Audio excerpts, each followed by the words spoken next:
Hello, Brian Miller-Hicks here, and this is the next in my series of narrated PowerPoints about engineering geology.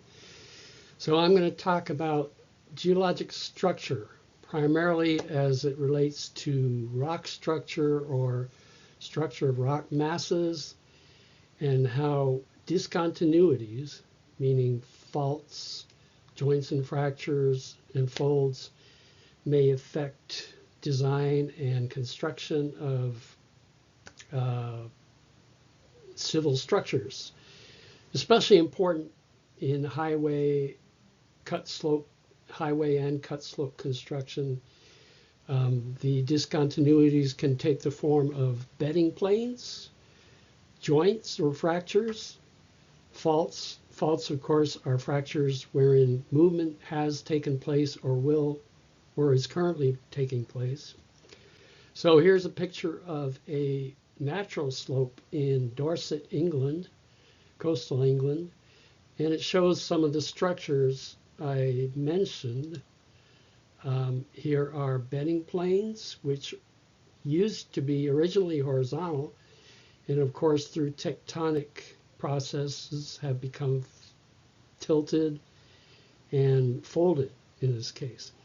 So that brings up a change in texture of discontinuities in this rock mass, and something an engineering geologist and engineers have to be cognizant of when they're designing road cuts or other cuts in the native rock. So if you were to drive a road, let's say through here, you might want to make sure that these almost vertical beds don't topple out of the slope. If you were to take a road cut across here, let's say the cut is in this orientation, up and down, then you might worry or be concerned about these bedding planes of rock sliding out along bedding plane orientation into the roadway. So I'll show you a few examples of instability in rock masses due to discontinuities, and some ways to fix it from an engineer, these issues from an engineering point of view. Okay, so here's another photo of geologic structures in a rock mass. This is a syncline form of folding where the folds are concave upwards. Here's the axial plane or hinge of the fold, and on either side of the hinge are limbs, this left limb and this right limb. Over here is a type of fold geologists call an anticline, where the fold is concave downwards, convex upwards. These kinds of folds can be seen again in tectonically stressed areas. Generally, compressional type tectonism can bend and fold rock structure at some depth when they're more or less ductile and form these type of folds. Again, it's important for a geotechnical engineer, engineering geologist, to be aware of structures and how the structures and the discontinuity or orientations may affect what they want to build.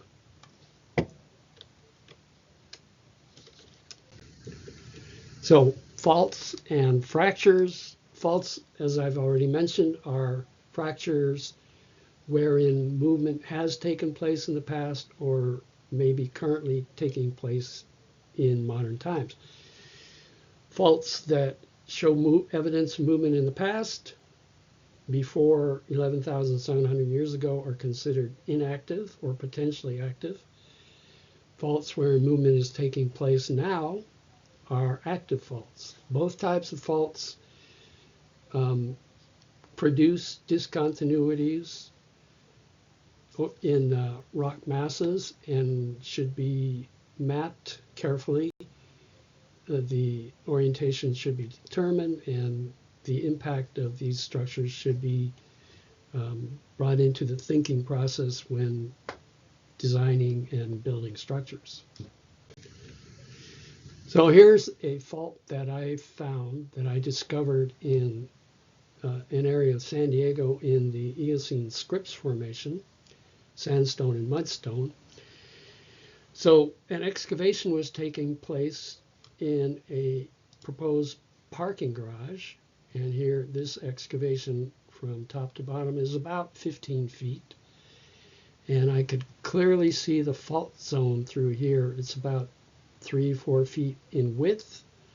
You can see breccia or crushed rock down here, and you can see various planes of fracturing or faulting going through this slope. This is a cut slope for the parking garage.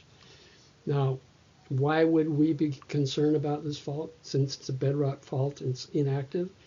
Well, fault zones can be conduits for water, for one thing. So you might get rainfall and irrigation seeping through this, hitting the crushed rock areas, and perhaps causing the crushed rock to come out of the slope, which becomes primarily a maintenance problem. But if big enough chunks come out of that slope, that could be a stability problem. On this right-hand photo, you see the main fault plane orientation near vertical dip running through here. I've mentioned, and I will mention again, that getting the age of faults can be tricky. There is, of course, no topsoil layer here, so we couldn't see if topsoil had been displaced by recent activity. So we resort to looking at the deposits of mineralization within the fault plane, such as the formation of silica mineralization, which takes a certain amount of time. And it can be difficult when you're dealing with bedrock faults to determine what the activity is. In any case, this is a structure that should be carefully mapped and identified and determine whether there'll be an impact or impacts. So this is at the same construction site, and this is the same fault that you saw on that slope in the last slide, but now I could follow it right along the floor of the excavation, this whitish looking band through here. And over on the right-hand side slide, this white band here. The fault plane here is only a few inches thick, but it's very clearly well-defined and really straight. So it's obviously a continuation of the fault that was on that cut slope showing up on the excavation floor.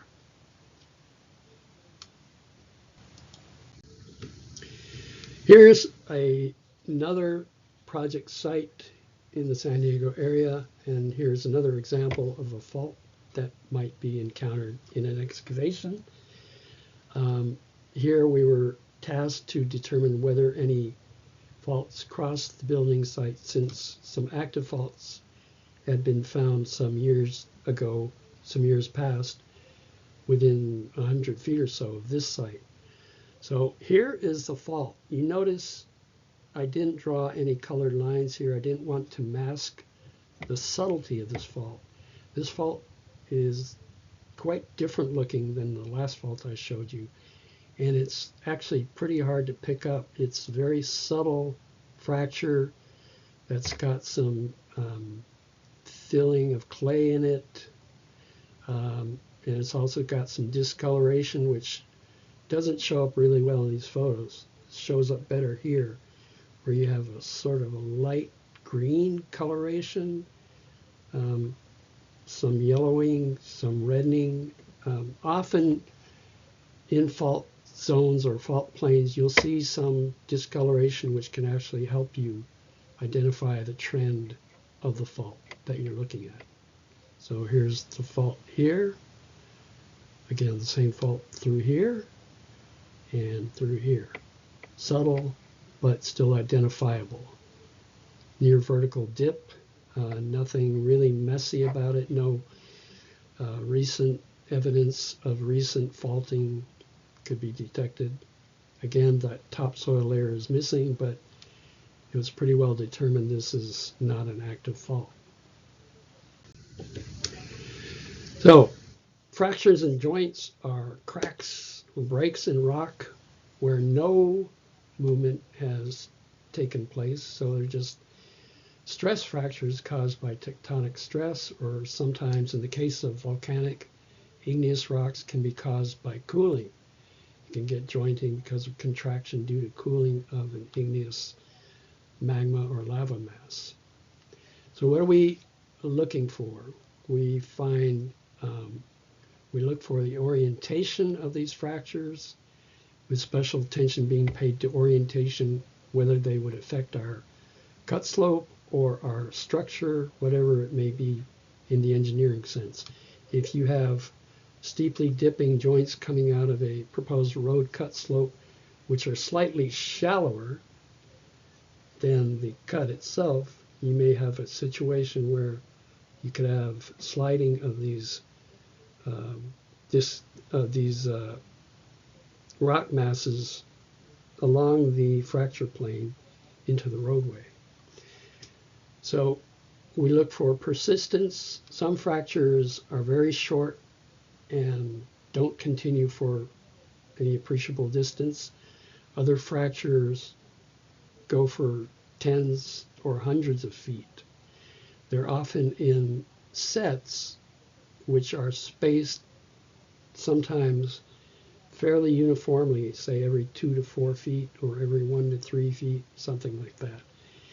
Aperture means their tightness or whether they're open joints or very tightly held joints between rock masses. Asperity is the roughness. If you have rough fractures, you have some frictional resistance to sliding. If you have smooth fractures, that frictional resistance to sliding is less. And if you have fracture filling, let's say you have a wet, gooey clay in between a set of fractures, then that's something else to look out for. That's a possible unstable sliding situation where you have one rock mass sliding over another rock mass with fractures in between that are filled with a slippery clay. I've seen this many times in my field excursions to various project sites. Down here, of course, you can see fractures are created by tectonic gravitational stress, uplift and bending. Now, can fractures be useful? Yes, they can. If you're trying to excavate a rock mass that's highly fractured, it might be easier to excavate that rock mass if you follow along the trend of fracture with a dozer or other type of rock breaking equipment. Here's an example of a fractured rock face with very uniformly dipping, fairly uniformly spaced rock fractures dipping at, say, I don't know, 50, 60 degrees to vertical, or to horizontal, I should say, and very clearly exposed, pretty easy to map. You can set your Brunton compass on these fractures and determine the strike and the dip. Here's an example where discontinuities or rock fractures can cause problems. So discontinuity A is this fracture here. Discontinuity A is this fracture here, just a short piece of line here. Discontinuity B is this fracture here. And where they intersect, so this B goes this way, and this A goes this way. Where they intersect, you can have a wedge being created by fractures bounding this wedge on 3 sides. And this wedge can pop out into this kind of geometrical shape, and it can slide down the slope. So discontinuity A here, crossing this way, B here, and C here, again, can result in a situation where intersecting fractures cut the rock mass in such a way that you have a block that may separate out and slide down the slope. Here's a photo of of a rock wedge failure like I just described geometrically. The roof, so this is one fracture set. Here's another fracture set in this orientation, and here's yet another fracture set in this orientation. And because of the orientation of these intersecting fractures, this rock, quite large, massive rock block can pop out and move down the slope. That's not a good situation where you have a highway running underneath this area and where the rock wedge or rock block can pop out and impact the roadway. I apologize for this slide. I did not get this legend into the slide very clearly. But here are some cartoons of rock toppling failure, where the rock mass is scored with fractures in a near vertical sense. And you can see the top of this slab is sort of bending downhill. So you can get progressive bending and then fracturing going this way, and the tops of these rock columns can start toppling. Here's a very well-scored, well-fractured rock mass. And here's a large, continuous, fairly wide fracture. And you can see this block may be ready to come out. Same with this. This toppling is caused by the progressive failure of fractured rock masses. They come out, peel off as slabs from the slope. Same with this. Here's that rock slope situation. So I mentioned previously about fracture filling in rock fractures. Here's an example. This is up in Vista, California in San Diego County. And this greenish material here is actually clay coating that's formed due to physical and chemical weathering along this fracture. And this could lead to, if it's the green color clues me into the fact that it could be a somewhat expansive clay, perhaps montmorillonite. So that could get wet and swell and get lubricated and cause rock sliding over the top of it. More photos of highly fractured rock masses. This is ready to shoot some blocks out of itself and tumble down the slope. Because of differential weathering here, this rock mass seems more fractured and sheared and perhaps softer and less dense than the rock up above. If this gets eroded out or fails, then this stronger rock may fall away. So the strength of rock masses is not necessarily just the strength of the intact rock itself. The strength of rock masses owes a lot, in many cases, to the presence, type, and orientation of fractures and faults, which may cause strong rock to fail because it's scored up by these discontinuities. Here's an example of a mitigation measure for an unstable rock slope. These are called Gabions.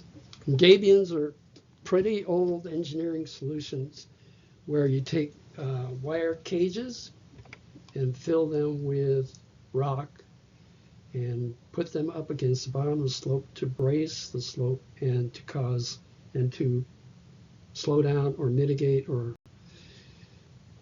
anchor the near bottom of the slope so that you don't get stuff coming out onto the roadway. So here's more mitigation measures that we can talk about. This is called soil nailing. Here's a photo showing the intact fractured rock mass. There's a lot of fractures going this way. So we want to stabilize the slope. We'll pin it back with soil nails. So what you do is drill into the rock mass, use a drill rig to drill into the rock mass, set a steel bar into that hole that's been drilled, grout around it so that it's anchored tightly into the rock mass. And you do that in a series of soil nails, vertical and horizontal, that stabilizes this otherwise quite block failure type prone type slope. Here's another solution, a highway with people driving on it, and there's some active stabilization measures taking place.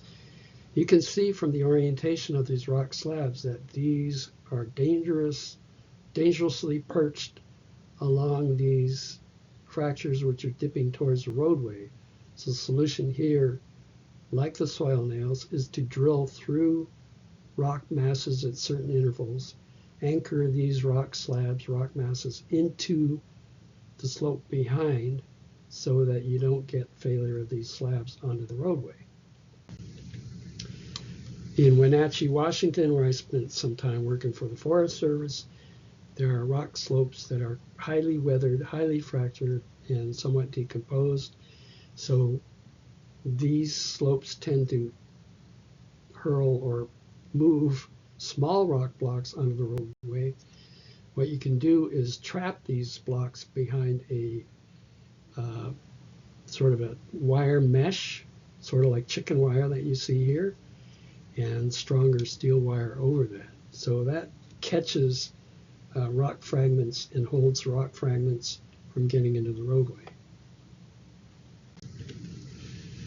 A rock catchment structure in extremely steep and rugged terrain. You can see this near vertical slope. Fractured rock, when the rock pops out, it'll be caught, hopefully, by this steel mesh and post structure. And then, of course, this is a maintenance issue.